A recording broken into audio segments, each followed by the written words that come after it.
The opening scene features the mountains in the Mongolian border where strange things have been found over the years. These findings include massive fossils of unidentified creatures as well as thousand-year-old bodies with their flesh still intact. The scene then cuts to the year 1979 when a scientist, Professor Wang Qingxiang, assembles a special team to investigate Kunlun Mountains. He wants to unearth more information about those mysterious discoveries. We are then introduced to Hu Bayi, who is one of the many soldiers working hard in this excavation. Their job appears very tough, evident by the fact that they often collapse to the ground due to extreme exhaustion. Thankfully, there's the professor's daughter Yang Ping, a medic who supports the people in need. According to Hu Bai's narration, he has a secret affection towards Ping, and he feels like he has known her for a long time. After days of laborious work, the team uncovers a giant skull, leaving everyone astounded. Moments later, the cave starts shaking that eventually leads to a huge explosion, obliterating the entire camp. Sensing danger, the armed soldiers under Commander Han Jiuyang position themselves outside the cave, ready for confrontation. However, the only ones to come out are Professor Yang and some surviving workers. The explosion appears to have opened a passage inside the cave, so Han asks if anyone wants to investigate it with the professor. Since there's a huge risk of life, most of the soldiers hesitate to participate. However, a brave Ping immediately volunteers to help her father in this mission. This prompts Hu Bayi to follow suit, and his best friend Kang Zun also decides to tag along. In the end, a group of soldiers is eventually formed to go for this mission. Following this, the team sets off for their mission, making their way through the demolished cave. Soon, they come across a vast chasm, which they proceed to climb down. They eventually make it to an icy platform with a passage leading to a dark underground. Upon climbing it down, they find an unexplored cave filled to the brim with peculiar fossils. After wandering around for a while, they discover an exit that leads them to the other side of the mountain. Professor Yang tells Hu Bayi that according to the legends, there's the gate of an ancient kingdom in this vicinity, belonging to a secret government. Their conversation is suddenly interrupted when the other soldiers find a shocking discovery: a colossal paw-print on the snow. Following this, the team starts pursuing these paw-prints, unaware of the fact that a giant beast is nearby. On the way, they find numerous butterfly-like creatures fluttering around them. Upon a closer look, they realize these aren't butterflies, but peculiar-looking bats. Unbeknownst of the threat they pose, one soldier captures it with his bare hands, triggering an unexpected outcome. He burns down with a blue flame, resulting in his demise. Two more soldiers rush to his aid, only to suffer the same fate. Seconds later, hundreds of these bats surround the team, prompting them to open fire.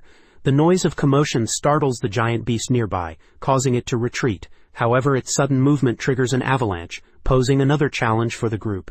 In a desperate bid for survival, the soldiers begin running away, yet several of them are killed. At one point, they're forced to stop because there's an abyss in front of them. Left with no other choice, the soldiers pair up with ropes before jumping into it. As they fall, a rope tying Hu Bayi and Ping gets stuck on a piece of ice, leaving the two hanging. Not long after, the rope snaps, causing them to plunge into the darkness below. In the next scene, Hu Bayi regains consciousness and finds himself in Ping's arms. He is unable to understand how he managed to survive such a fall. This incident reduces the number of survivors to 4. Hu Bayi, Ping, Professor Yang, and Kang Sun. These survivors then gather as much supplies as possible before resuming their excavation. Eventually, they come across an expansive cave with a tall tower at its center. The professor recognizes this place as the sacred palace of Kunlun. The tower is said to have 9 levels where demon creatures have been trapped. Professor Yang then kneels down and lights up a candle. The fire instantly creates a flame that summons a swarm of bats encircling the tower. After this, he sends Hu Bayi and Ping to the tower's entrance, disregarding Kang Sun's warning. As soon as the duo step in holding hands, an opening appears on the top, emitting a bright light. Soon after, the cave begins to fill with numerous spirits. Assuming that they have opened the gates of the devil, Kang Sun immediately extinguishes the candle, thwarting the entire process. Unfortunately, as a consequence, the cave begins to collapse and the bats return to attack them. Sensing the impending danger, Kang Sun sacrifices himself to divert the bats' attention, enabling the remaining group members to flee. The 3 of them somehow manage to find an exit, but it's on the high edge behind a waterfall. While contemplating their next move, the bats catch up to them and launch their attack. Hu Bayi attempts to fend them off with fire, but a bat strikes him from behind. Upon witnessing the emerging flame, Ping hastily pushes him into the water before jumping off with her father. Hu Bayi manages to find her underwater, but they're soon separated by a giant water creature that takes her away. In the aftermath, a heartbroken Hu Bayi swims out and makes his way back to the base. Once there, he gets his wounds treated while Han informs him that he's the only survivor. The commander further mentions that they found all the dead bodies of their soldiers except for Ping's and her father's. Devastated by the loss of his loved ones, Hu Bayi decides to quit everything and boards a train to return home without notifying anyone. At the station, he is received by his new employer Mr. Wang, who assigns him a job as a librarian. From that point forward he starts working there and lives a peaceful life. One day, during a lunch outing at a local bar, Hu Bayi unexpectedly reunites with his childhood friend, Qingxiang, who works as an entertainer. The following day at work, he stumbles upon a book authored by Professor Yang. Upon going through it, he discovers several contents of the same demon tower, which makes him realize that the professor was aware of it since the very beginning. As he connects the missing dots, he understands that only he and Ping could activate the demon tower, explaining why Professor Yang sent them in earlier. Meanwhile, Commander Han and his team discover a coffin containing a living woman resembling Ping. They refer to her as Shirley. This woman possesses an uncontrollable mysterious power, so the officers are forced to confine her in a closely monitored room. 3 years later, Han's team finds Professor Yang and brings him to their headquarters. Simultaneously, in West China, Oil City comes under attack by the enigmatic giant beasts, causing widespread destruction. When Professor Yang learns of this, he theorizes that the tower's activation has opened gateways in space and time, allowing demonic creatures to infiltrate Earth. In order to seek deeper insights, the professor sneaks out of the military headquarters. The emergence of these demons appears to have its effect on Hu Bayi as well, as the scar on his back becomes troublesome. One day, while reading in the library, his back suddenly ignites with blue flames, and he begins exhibiting inexplicable powers. He can now make furniture as well as his friend to float in the air. Shortly after, Mr. Wang shows up, and despite witnessing the ongoing commotion, he looks very calm. He quickly gains control over the situation, bringing things back to normalcy. Upon inquiring what's going on, Mr. Wang explains that Hu Bayi's blood is contaminated by demonic force due to the earlier bat attack. According to him, Hu Bayi now exhibits immense power, but its use can lead him to hell. Hu Bayi wonders how he knows all this, and the latter uses his own psychic powers to transform the library into an old tomb. He finally reveals himself to be a protector of Prince Yi from the Sulin nation. He goes on to explain that Prince Yi was Hu Bai's predecessor, and he had been the one to lead mankind against the demon race that had taken over Earth. Prince Yi used his own body to seal the tower, trapping most demons in it, but some of them assumed human forms. These demons are now looking for Hu Bayi because he's the only one capable of opening the tower. Back at the military headquarters, Shirley appears to have recovered her memories, and surprisingly expresses her desire to meet Hu Bayi. As a result, Han traces him and pays him a visit at the library. The latter initially refuses to join the military force again, but he changes his mind after learning about the woman resembling Ping. Following this, Hu Bayi accompanies the commander, and Qingxiang tags along. Han leads them to northern China, where he introduces them to the team that'll be going on a mission to find the professor. The group comprises a guy named Cheng Dong, a young woman, Wei Wei, Shirley, and other soldiers. Overwhelmed with emotion upon seeing Shirley, Hu Bayi addresses her as Ping, but she calls herself Shirley. The group then prepares weapons and supplies before setting off on their mission. They make their way through the desert riding on camels. At one point of their journey they're hit by a sandstorm, prompting them to run for their lives. As a result, Qingxiang and 3 other members get separated from the group. After days of non-stop travel, Hu Bai's group arrives at the ruins of Oil City, while Qingxiang's group is still in the middle of the desert.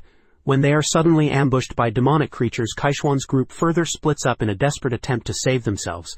Despite their efforts, the monsters kill 2 lives, while Qingxiang and another man manage to reach Oil City with the main group.